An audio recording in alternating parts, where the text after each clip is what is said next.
ఓం నారాయణ ఆది నారాయణ. ఓం ఓం కాంతమ్మ ఓంకారి కాంతమ్మ. జై జై కాంతమ్మ జై కారి కాంతమ్మ. జై జై కాంతమ్మ జై కాళీ కాంతమ్మ. అవధూత కాంతమ్మ లీలలు. ఇంద్రధనస్సు పల్లకి. రచయిత శ్రీ యదనపర్తి విజయభాస్కర్ రెడ్డి గారు. గాత్రం గంటి రేవతి. సమర్పణ మండవ రవికాంత్. 87వ భాగం. మనము అవధూత కాంతమ్మ తల్లితో నాగమణి గారి అనుభవాలను తెలుసుకుంటున్నాము. నాగమణిని తన భర్త కొట్టే సమయంలో ఏ దేవుళ్ళని తలుచుకున్నదో ఆ దేవుళ్ళందరినీ కూడా కాంతమ్మ తల్లి నాగమణికి దర్శనం చేయించిందని మనం నిన్నటి భాగంలో చెప్పుకున్నాము. ఆ రాత్రి నుండి తెల్లవారు లేచేసరికి నాగమణి సిగ జడలుగా మారింది. ఆ జడలు ఈరోజు నాగమణి పొడవును కూడా దాటిపోయాయి. పిల్లలు, అమ్మ ఈ జడలేంటి, అందరిలాగా నీవు ఉండాలి అని వారు ఆ జడలను కత్తిరించమని బలవంతం చేశారు. నాగమణి 5 పాయలను కత్తిరించేశారు. కానీ తెల్లవారేసరికి మరలా జడలు దారాలుగా మరలా యథాతథంగా మొలిచాయి. ఆ రోజు నుండి ఆ పాయలు జడలు కత్తిరించక అలానే ఈ రోజు వరకు సిగతోనే ఉన్నారు నాగమణి. ఆమె భర్త కూడా అది మొదలుకొని నాగమణిని జాగ్రత్తగా చూసుకుంటున్నారు. ఇలా కాంతమ్మ తల్లి తన భక్తులతో మమేకమై వారి కుటుంబంలో కలిసిపోయి వారి వారి బాధలను బంధాలను తనపై వేసుకుని పెంచి పోషించేది. ఆ తల్లి మహిమలు అనితర సాధ్యం. పాశుపతాస్త్రం వంటి అమ్మ ప్రేమ శివమై ఒక శిఖరమై మన చుట్టూ కూడా సంచరింపజేస్తుంది. ఆ అమ్మ మహిమలు చాలా విచిత్రంగా ఉంటాయి. లోకయ్యకు భీమవరంలో ఎలా లోకాలు చూపించిందో అదేవిధంగా కోమాలో ఉన్న నాగమణికి తాను సర్వదేవతల అవతారాలను అవగతం చేసి తన జబ్బును తన దెబ్బలను నయం చేసి కోమాలో ఉన్న నాగమణికి పునర్జన్మనిచ్చి కాపాడింది ఆ బంగారు తల్లి కాంతమ్మ తల్లి. అలా అమ్మ లీలలు కోటి వరాలు, శతకోట్ల శరాలు, అనుపమ ఆనంద సంపదలు అని భక్తులు అమ్మను కొలుస్తున్నారు.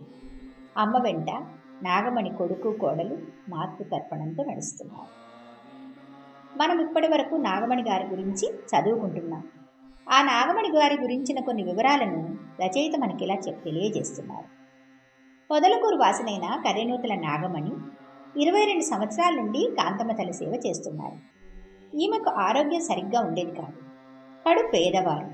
వ్యవసాయం వీరి వృత్తి. పాలికి సేద్యం చేసుకునేవారు. వీరికి కాడెద్దులు సేద్యం చేయడానికి ఉండేవి. పొలం పనికి వెళ్ళిన ఎద్దులు ఒకసారి ఇంటికి రాలేదు, ఎటూ వెళ్ళిపోయాయి. నెల రోజులు చుట్టుప్రక్కల గ్రామాలన్నీ జల్లెడ పట్టినట్టుగా వెతికారు, కానీ కనిపించలేదు. కాంతమ్మ తల్లి పొదలకూరు బస్టాండ్ సెంటర్లో ఉన్నారు ఆనాడు. అమ్మ చుట్టూ గుంపులు గుంపులుగా జనం మూగి ఉన్నారు.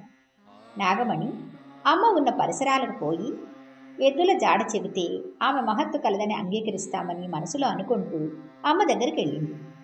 నాగమణిని చూస్తూనే కాంతమ్మ తల్లి, ఏమమ్మా మన ఎద్దులు రావు అన్నారు. కాంతమ్మ తల్లి ఆ మాట చెప్పగానే నాగమణికి ఈమె మహత్తు కలిగిన తల్లి అని అప్పటి నుంచి తన మనసులో తలచి ఆ రోజు నుండి అమ్మకు సేవలు చేస్తుంది. కాంతమ్మ తల్లి నాగమణికి ఏదైనా బ్రతుకు తెరువు నిలుపుదామని వరికూటి రమణారెడ్డి గారికి చెప్పి నాగమణికి 5,000 రూపాయల డబ్బులు ఇప్పించింది. పొదలకూరులో కూరగాయల అంగడి నాగమణి చేత పెట్టించింది. అంగడి సజావుగా జరుగుతున్నది. అలాగే కాంతమ్మ తల్లి నాగమణితో వాళ్ళ అమ్మగారి నుండి ఆవుని కొని తెచ్చుకోమని చెప్పారు.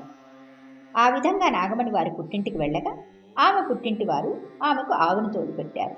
ప్రస్తుతం ఆ ఆవు సంతతి 70 ఆవులుగా మారి ఉన్నాయి.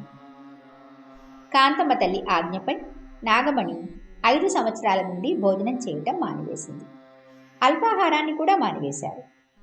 అమ్మ మాట ప్రకారం మంచినీటితోనే గడుపుతున్నారు. ఒకరోజు నాగమణి చేత అమ్మవారు 3 దోసిళ్లు మట్టిని తన పొట్టపై పోయించుకున్నారు. అదే ప్రమాణ దీక్షగా భావించి అమ్మను సేవిస్తున్నారు. నాగమణికి ఆకలి కానీ దప్పులు కానీ ఉండవు. ఆకలి దప్పులు ఆగిపోయాయి. నిద్రాహారాలు మాని కఠోర తపస్సు చేసేవారు హఠయోగులు మాత్రమే కానీ అమ్మవారు తన భక్తుల విషయంలో సుబ్బారెడ్డి స్వామిని అన్నం తినవద్దని మాన్పించారు. నెల్లూరు వాసి అయిన మీరయ్య గారి భార్య ఉదయమ్మను కూడా కాంతమ్మ తల్లి అన్నము ఉపాహారము అల్పాహారాలు తినరాదని, ద్రవాహారాలు మాత్రమే సేవించవలనని అమ్మ శాసించారు. ఇప్పుడు ఇక్కడ నాగమణిని అన్నాహారాలు మానమన్నారు. తన భక్తులలో కొంతమందికి మాత్రమే ఇలా చెప్పారు కాంతమ్మ. అంటే ఏ లోక కళ్యాణానికి దారి తీసేందుకో ఈ హఠయోగము చూద్దాం. సిద్ధపురుషులైన మహాత్ములు, వారి మాటలు, వారి ఆశీర్వాదాలు ఎంతో నిగూఢంగా, నిండుగా, పరిపక్వతతో ఉంటాయి. వారి ఆంతర్యం అర్థం చేసుకోవడం అంత సులభ సాధ్యమైన పని కాదు అంటున్నారు రచయిత. ఓం ఓం కాంతమ్మ, ఓంకారి కాంతమ్మ. తరువాత మనం ఇప్పుడు చక్కిరాల నాగేశ్వరరావు గారు, వారి భార్య ధనలక్ష్మి గారుల అనుభవాలను తెలుసుకుందాం.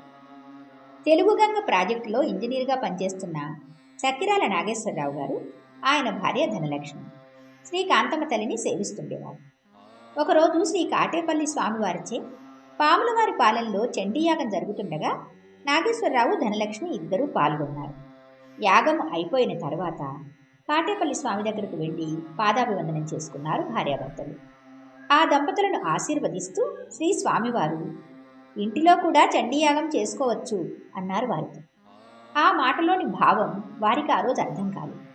రెండవ రోజు తెల్లవారే సమయానికి అమ్మ కాంతమ్మ తల్లి తన శిష్యుడు సుబ్బారెడ్డి స్వామిని తీసుకొని ధనలక్ష్మి గారి ఇంటికి వచ్చి, చిన్న చిన్న నలుసులుండాయిరా, మంటలేయరా అన్నారు. శిష్యుడు సుబ్బారెడ్డి స్వామి, ధనలక్ష్మి, ఇతర భక్తులందరూ కలిసి అగ్నిగుండానికి కావలసిన ఏర్పాట్లన్నీ చేశారు. కాంతమ్మ తల్లి గుండం వెలిగించారు.